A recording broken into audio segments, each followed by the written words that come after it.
So you've asked for the break and you both calmed down. Then you came back to talk. But within minutes, you are back in the same argument again. You're not yelling, but you are defending, you're explaining, and you're circling the same points. And repair usually gets destroyed within the first 60 seconds into the conversation. And most people would assume that that break that you took didn't work. But that's not the issue. What actually happened is you came back into the dialogue without resetting it. Even though you're calmer, you're still relating to each other like you're opponents instead of partners. But today, I'm gonna show you the step that most couples skip. I call it the reset conversation. And when you do it well, that's what takes calm and turns it into repair. By the end of this video, you'll understand why jumping right back into the same issue is what keeps couples stuck, the short and simple reset that shifts you from defense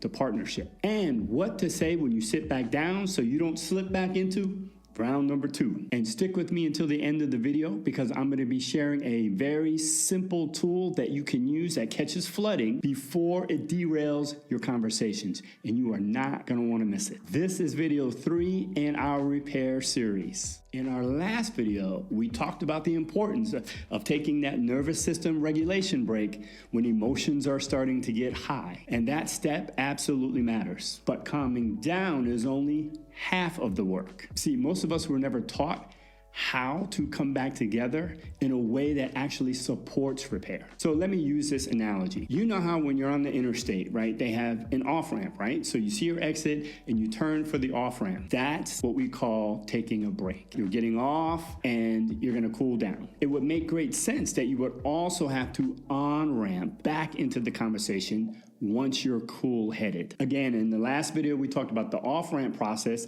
This conversation is about the on-ramp process. How do we re-enter the highway safely? Because what you don't want to do is just barrel out there. You're not looking at your windows. You're not looking in your mirrors. You're not making sure it's safe. You're just barreling on out there. That's what we need to prevent. I'm going to teach you how to on-ramp properly, look both ways, and rejoin the conversation in a safe and healthy way for all involved. Without the reset, couples stay guarded, even when they genuinely want to work it out. I know this because I see it day in and day out with my clients. And if you're new to me, hi, my name is Jason. I'm a relationship guide and the creator of the Relationship Repair Room show. This is a space for couples who want to improve their relationship, prevent damage, and have the right tools to fix things when they go sideways. And if you're a regular here, nice to have you back. Thanks for showing up and for subscribing. So the core issue is that couples are struggling to get back on the highway safely. And that struggle isn't because they don't care or that they don't want to fix things. The problem is they don't have a shared process on how to do that together. And the reset conversation is that transition that takes you from, I need space, back to, we're gonna work on this together. When this transition is skipped, our nervous system doesn't fully stand down. You may notice that you feel calmer mentally after a break, but your body hasn't caught up yet. So this is where awareness matters. When you sit back down, scan your body. Is your jaw still tight? Are your shoulders still up? Is your breathing shallow and up here? If you detect that your body is still on alert, take another extended break, okay? Clearly you're not ready to on-ramp, right, and have your reset conversation yet. And that's okay. If you need another break, take it. And when you try again, you're gonna realize that the reset conversation will send a different signal to your body. And it will usually feel like we're safe enough to figure this out. And that is a sensation that you wanna feel because that is a shift that will change everything. And most people think, I just need better words at this point. You don't. What you need is a better sequence. And there are 3 steps that I use when working with couples that takes them from calm into collaboration. And I'm sharing those with you now. The first step of the reset conversation is appreciation. Before touching that issue, acknowledge the effort it took for you both to come back together. Now, this isn't about being polite. This is about creating safety. And it could be something as simple as, I appreciate you being willing to come back to this. Or, thank you for taking a break with me. And this is not woo-woo, okay? Science shows that when you can start with appreciation, you immediately soften defense. And it makes sense because usually when you sit down, there's this unspoken conversation that we're all having in our head. Oh, I hope this doesn't turn into another fight. So using appreciation answers and combats that thought in advance. And whatever you do not miss this part because you might think it's unnecessary.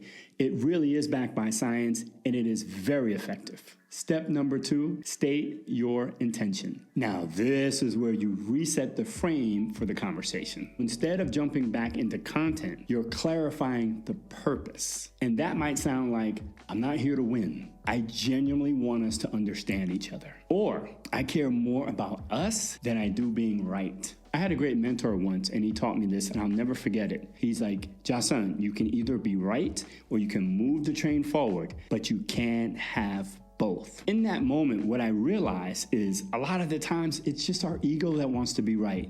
But when that happens, sadly, the relationship takes the hit. You feel like you got to win, but there was a massive loss in the relationship, which doesn't really feel like a victory to me at all. So when you set the frame and the intention is clear, that means your partner doesn't have to brace for impact. And they know that they're safe to be honest and open. And that breeds the heart of collaboration. And the final step, and probably the most important, listen first, explain second. This is the step that's either overlooked or often rushed. Neither is good. Even with the best intentions that we've already set, our natural instinct is to go back and start explaining. But when you set your heart on listening, it changes the entire tone of the conversation. And I get it. Some might be afraid to do that because they think that listening and validating means agreement. It does not. So a helpful way to begin step 3 would be something like, can you help me better understand what this was like for you? And then you just listen. You don't correct, you don't defend, you're just trying to understand. But when people feel prioritized, again, that is what brings softness into the conversation. And when people are softened, they actually hear you better too. And then, of course, after they have spoken and they got it all out, then you're invited to share your perspective. And this is a 3-part sequence that turns talks into movement. Because again, most couples stay stuck, repeating the conversation, staying in that cycle. This allows you to move beyond it. Let's recap the reset conversation. Your first step is to start with appreciation. Your second step is to state your intention. And the final step is to listen first and explain second. When my coaching clients use the structure that I teach them, and now I just taught you, conversations stop feeling like debates. Instead, they start feeling like collaboration. And that is the epicenter of what makes a relationship healthy, growth-oriented, and thriving. All right, so before I bring this video to a close, I made you a promise for hanging out to the end with me. Thank you very much, and I intend to make good on that promise. There is a very simple tool that I use in my practice with all of my couples. It's inexpensive, but highly effective, and it catches flooding before it derails your conversation, and that is a pulse oximeter. One of the neat things about this device is it measures your heart rate. So all you have to do is turn it on, simply slip your finger in there, and it will measure your heart rate while you're talking. Anything over 100 beats per minute indicates that you're moving into that flooding zone. This will chime to let you know, warning, warning, you're getting ready to get flooded. And then you could take the responsible action by taking a break, off-ramping yourself